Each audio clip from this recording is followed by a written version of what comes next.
So, how do we make maximal progress? This will be interesting, hopefully. What's up, guys? My name is Pax with PaxPro.com. If you want coaching, you know where to go. PaxPro.com. There is a coaching section on my website, and you can either email me or just add me on Telegram at August_Pax. So, everything that I've learned within, 17 years of training now, which is not a lot. There's a lot of people, maybe not a lot of people, but there are people that have way more experience than me.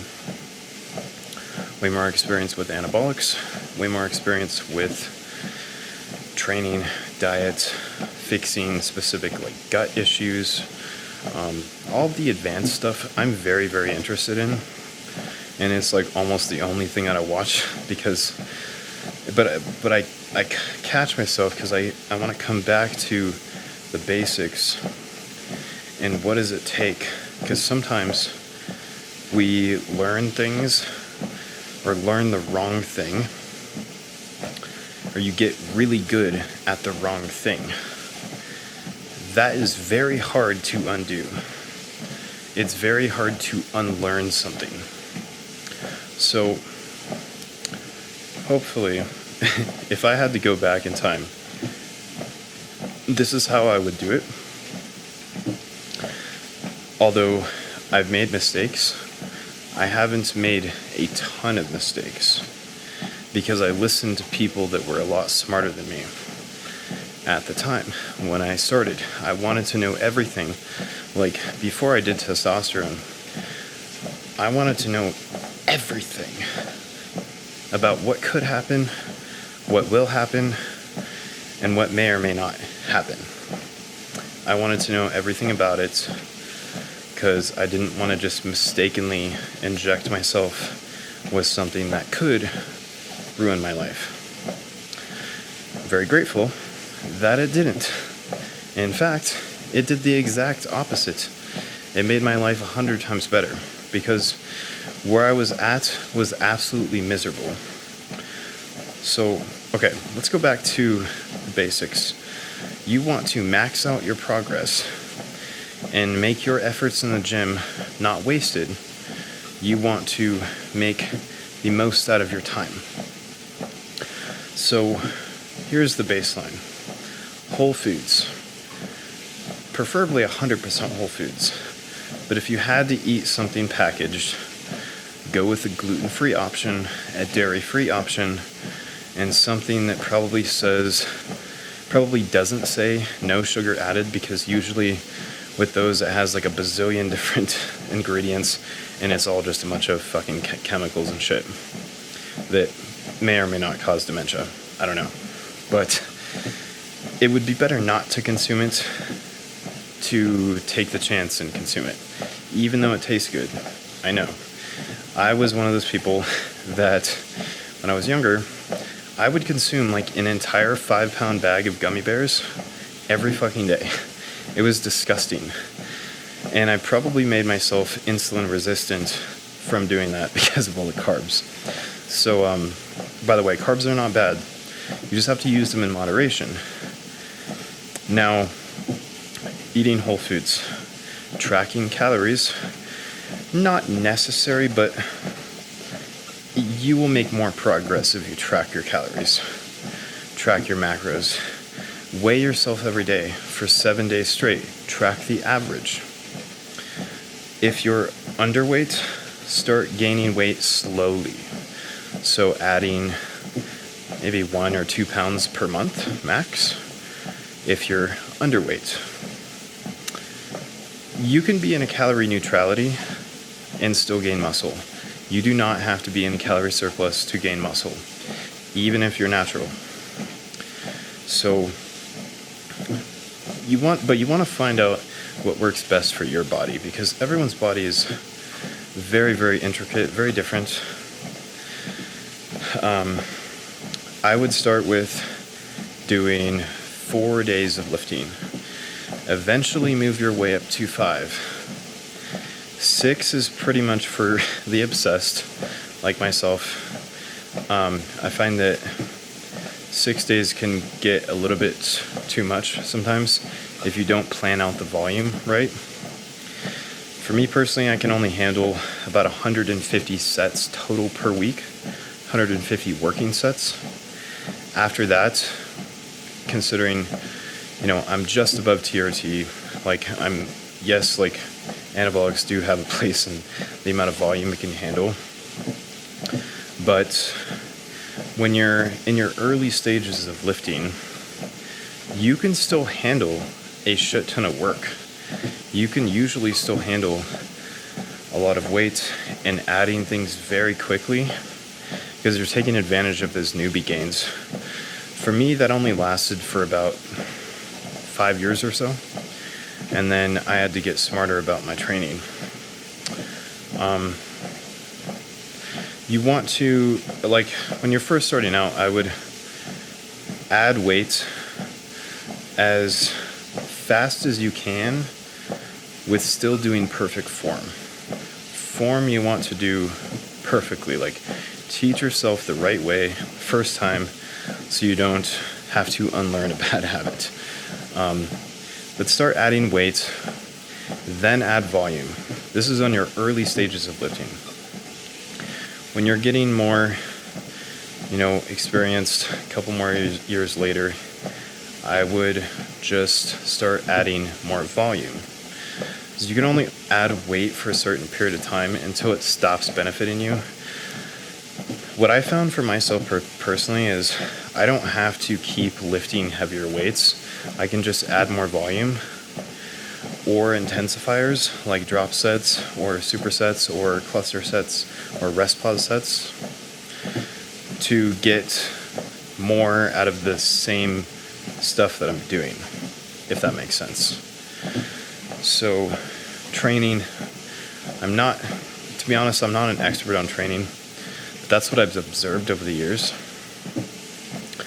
But making sure that the form is perfect, making sure that you're feeling the muscle, whatever muscle you're working, you're just really focusing on feeling it. And what I noticed also is making my reps slower and harder yielded the most amount of progress, aside from doing more volume. So that's that. I could go into deeper detail. Please let me know in the comments, and I'll make another video going into more detail about this. So we got our whole foods, our diet, our training, cardio. I would argue that it would be better to do 30 minutes of walking a day, or maybe an hour, a couple times a week. Just walking, keeping the blood flow moving, getting your brain working. For me, cardio helps my brain work, and it helps me recover.